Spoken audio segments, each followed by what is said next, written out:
Hey guys, welcome back to my channel. कैसे हो आप सभी लोग? आशा करती हूँ आप सभी लोग बहुत अच्छे होंगे और फिलहाल मैं भी ठीक हूँ। 2 दिन से मैं कोई अपडेट नहीं दे पा रही थी आपको क्योंकि मैं बहुत ज़्यादा अपसेट थी। माइंड बहुत ज़्यादा ख़राब था क्योंकि पिछले 7 दिनों से मैं बहुत ज़्यादा रोई हूँ, बहुत ज़्यादा। और 2-3 दिन से तो हालाँकि तबीयत भी ठीक नहीं थी क्योंकि सोच-सोच के माइंड इतना ज़्यादा ख़राब हो रखा था क्योंकि ये औरत है जो मान ही नहीं रही है, अपनी हदों से बाजी नहीं आ रही है। मुझे 2 दिन पहले फिर से इसके कुछ मैसेजेस मिले जिसकी वज़ह से मैं बहुत ज़्यादा अपसेट हो गई। मैं किसी दिन वो सारा वीडियो बना के इस पे अपलोड करूँगी, आप लोग खुद देखिएगा कि ये कितना गंदा बोलती है। जब यहाँ पे इतना गंदा बोलती है तो सोचो मेरे फेस पे कितना गंदा बोलती है, फेस टू फेस कितना गंदा बोलती होगी। ये इतना गंदा बोलती है कि इंसान अपने आप को ख़त्म कर ले, मजबूर हो जाए कि वो आत्महत्या कर ले। ऐसे शब्द बोलती है, पता नहीं कहाँ से ये ढूँढ के लाती है ऐसे-ऐसे वर्ड जो इंसान को झकझोर के रख देती है। उसके आत्मा, दिल, दिमाग सब पे छा जाते हैं वो शब्द। फिर उसे कुछ नहीं दिखाई देता है, ऐसा लगता है कि वो जी क्यों रहा है। ऐसे शब्द यूज़ करती है ये। फिलहाल मैं एक्शन लेना चाह रही थी और अभी भी मैं तैयार हूँ, पर फैमिली वाले मेरे एग्री नहीं हैं इस चीज़ के लिए। कह रहे हैं कि सब ठीक हो जाएगा, मतलब मत रखो, उससे बात मत करो। बात करने के लिए कौन मारा जा रहा है उससे? उससे दूर रहो। कौन उसके पास जा रहा है? मैं ऊपर रहती हूँ, वो बीच में रहती है। फिर भी उसको चैन नहीं है। जब आमने-सामने बात नहीं बनी लड़ने की, तो यहाँ पे आ गई, सोशल मीडिया पे अकाउंट बना के तब वहाँ पे लड़ रही है। बताओ मैं कितना बर्दाश्त करूँ? तो हस्बैंड तो मेरे एग्री ही थे कि हाँ, एक्शन तो लेना पड़ेगा। और मम्मी ने उनको समझा दिया, सासू माँ ने, कि ऐसा कुछ मत करना। क्या बात हुई वही दोनों लोग जान सकते हैं, जानते होंगे, मैं नहीं जान सकती कि क्या बात हुई है। बस ये है कि मैंने इनसे एक बात बोली, मैंने कहा देखो, मम्मी बोली कि पापा की तबीयत ठीक नहीं है।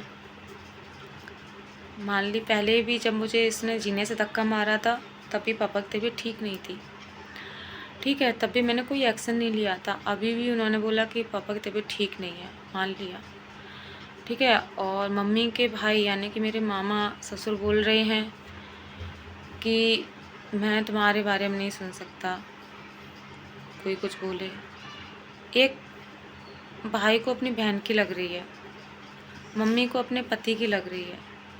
मेरी मम्मी ने फ़ोन करके कहा, यहाँ तक कि मेरे मायके वालों को भी बोल रही है बहुत कुछ, हम सारा दिखाएंगे आप लोगों को। तो मायके वालों को भी बोल रही है। तो मम्मी ने मेरी कहा कि बहन जी अगर आप कुछ नहीं कर रहे हो तो फिर बताओ, फिर मैं फिर एक्शन लूँ क्योंकि वो मेरी बेटी है। तो ये बात पूरे घर में कह दी कि वो ऐसे कह रही, वो ऐसे कह रही। बात बताओ, क्या मुझे उन्होंने जन्म नहीं दिया? क्या मैं उनकी बेटी नहीं हूँ? क्या वो मुझे अनाथ आश्रम से लेके आई थी? उन्होंने भी मुझे जन्म दिया है, पाल पोस के इतना बड़ा किया है। इसलिए नहीं कि कोई मुझे इतना टॉर्चर करे, इतना परेशान करे, इसलिए नहीं। जब आपको अपने पति की लग रही है, आपके भाई को आपकी लग रही है, सबको लग रही है, तो क्या मेरी माँ को मेरी नहीं लग सकती? क्योंकि उन्हें भी पता है कि 3 साल से परेशान कर रही है और कितना बर्दाश्त कोई करेगा। तो मैं बता नहीं सकती इस घर की राम कथा, क्या बताऊँ, क्योंकि गलत हो रहा है मेरे साथ और कब तक होगा मुझे नहीं पता। हालांकि मैं अपनी व्यवस्था बना रही थी पहले से ही इस घर से जाने के लिए, और धीरे धीरे कोशिश करते हैं। इतना नहीं है कि भाई एकदम से हर चीज़ हो जाए, पर धीरे धीरे मैं कोशिश तो कर रही ना, क्योंकि उन्होंने ही, मेरी माँ, सासू माँ ने ही बोला था कि अपना अलग बनवा लो, जिसकी वजह से मैं खुद अपना देख रही हूँ। मैं और क्या बोलूँ, कभी कभी तो इतना माइंड दुखी होता है ना कि पता है, कभी कभी ना नींद नहीं आती है। सारी बातें ना माइंड में ऐसे घूमती हैं, ऐसे घूमती हैं, ऐसा लगता है कि आखिर मैंने लोगों का किया क्या था।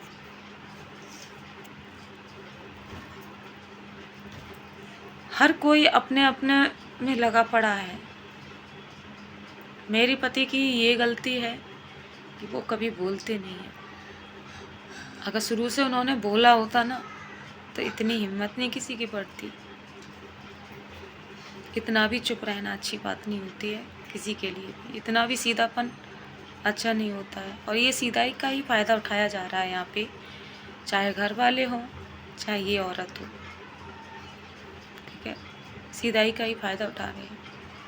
एक मैं हूँ जो अपने पति के खिलाफ़ एक शब्द नहीं सुन सकती हूँ। एक हमारे पतिदेव हैं जो सोचते हैं कि फैमिली है, कोई नहीं, रहने दो। मेरे खुद समझ में नहीं आ रहा कि मैं क्या करूं। बस दुख होता है अंदर ही अंदर बहुत ज़्यादा कि इतना बर्दाश्त करना अच्छी बात नहीं है।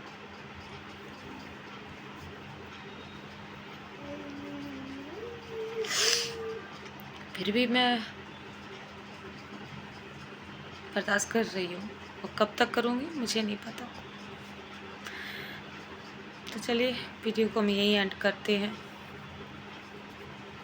कल में डालेंगे वीडियो, आपको सारे प्रूफ दिखाएंगे कि ये क्या क्या कहाँ पे बोल रही है और क्या क्या इसने कहा है, क्या क्या लिखा है।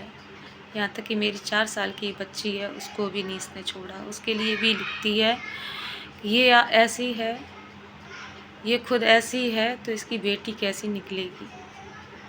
मेरी 4 साल की बच्ची को भी नहीं छोड़ती है। चलिए मिलते हैं नेक्स्ट वीडियो, तब तक के लिए बाय बाय।